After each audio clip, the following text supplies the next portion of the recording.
into an end here today?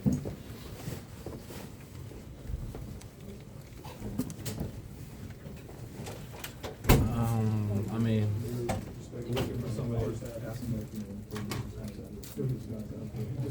just the way we battled to the end. It wasn't a great first half that we started off with, but to pull it all the way through, all the way to the second half, and be right there, just speaks on just the whole time of this whole season. It's been like a roller coaster year, but we persevered, we were resilient, and we didn't go down without a fight. And I mean, that's just my first initial thoughts. What was your message to you guys in the locker room after? Kind of what I just said. Just obviously how the year started, and wasn't a great start, but it was difficult. It was a difficult journey, difficult path that we, as a team, that we faced adversity, and we overcame it, and we was able to each and every day when we would get knocked down, we get right back up, and that's all he could ask from a team, and I think that's what he just emphasized on after the game. RJ, when you had the and one there to cut it to 2, did you get the sense that the building was on your side, momentum was on your side? I mean, was there a point there where you thought, this is it, we're going, we're going to get it? Yeah, I felt like momentum was on our side. It was a 2-point game, and we just needed one more stop. And I feel like, the crowd got into it just from, being down 18 and a half and then pulling all the way through to a 2-point game with a minute left in the game. So the crowd was into it. It was good energy. So I felt like it, and I looked up at the clock. I'm like, all right, this is our time to win. It looked like their activity on defense was giving you guys trouble in the first half, and on the other side, it looked like you guys were getting caught in some switches. Yeah. What was it that took place that led to the big deficit?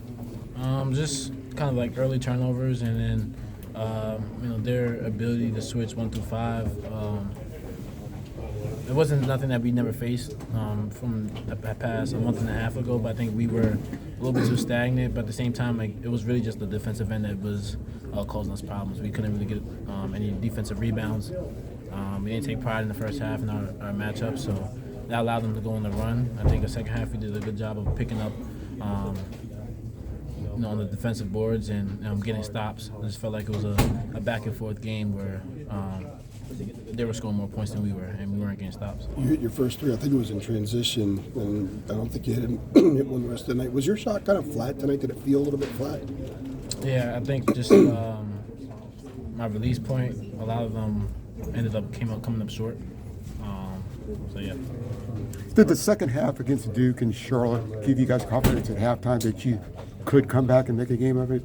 Yeah, I mean, we said that in the halftime, coming into halftime, like, we've been in these positions before. We've been down a lot more points than we were today. So our expectation going into the second half was to respond the way we did, and I think we did a good job of doing that. We just came up short. RJ, I know it's still fresh, but when you think back about your time here at Carolina, what are you going to remember most? Really everything. Like, my time here was the best time of my life. The 5 years I spent here, I mean, I wouldn't want to be anywhere else, just from the coaching staff to, the athletic trainer to the strength coach, Doug and Jonas, the managers, the different teammates I played with, Shane, our equipment manager, just everyone in that building, Hoots. I mean, I could go down the line. Just everyone in some way had impacted my life for the 5 years I've been here, and I couldn't be more appreciative of the time I spent here. It's been one hell of a ride, one hell of a career, and I mean, just looking back on, there's a lot of great memories that I've cherished and that I'm very thankful for. Just the relationships I've built, the friendships I've built, the running through that tunnel, going to practice, going to the football games, the tailgating, the bus rides here to different games, the hotels, just locker conversations, just everything I'm just going to miss, because it was family that I built, brotherhood that I built here. I'll remember that forever. I'll ask you to look into the future. How do you think it's going to feel? It's going to go through your mind when you take that jersey off for the last time. It's gonna hurt. I know this jersey I won't be putting this jersey on anymore. So it's definitely gonna be like a new chapter in my life.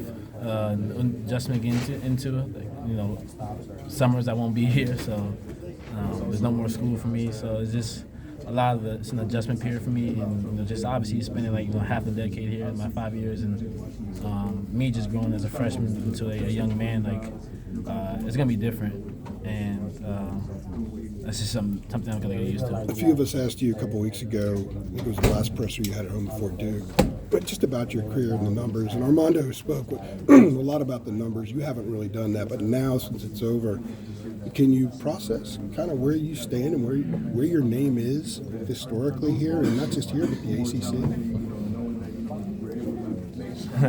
I mean, I never really talked about it because I like to stay in the present moment, and I'm a humble kid, so I mean, I'm just thankful just to go out there and play basketball. So, and just obviously just the achievements and rewards that come with it. So, but I mean, just looking back on my career and the records I broke, and just just everything I accomplished that I didn't even think I was going to accomplish. It's crazy to me. My name's going to be up there with a lot of great players that put on this jersey, but then also that played in the ACC. So that's something that I'll just remember and look back on, when I get older, and just be grateful and just be thankful for, the ups and downs I went through, the adversity I went through, just becoming the person and the player that I am today. In your Thank you, personal RJ. opinion, what do you think needs to be improved on or corrected or changed to get this program back to like a Final Four level? You've played in a Final Four, you played in a national championship game. What do you think needs to maybe change over this offseason? I mean, it's just changes needed everywhere around the world. It's harder now because you got a lot of transfer portal and NIL things going on in this new era. But I think to get back to that space is just first and foremost you got to recognize that it's hard. Like, it's not easy to get there, and a group has to buy in. And this group bought in. We just came up short. And I think the change is gonna have to just move in the right direction. It's gonna be needed. Like, it starts in the summer.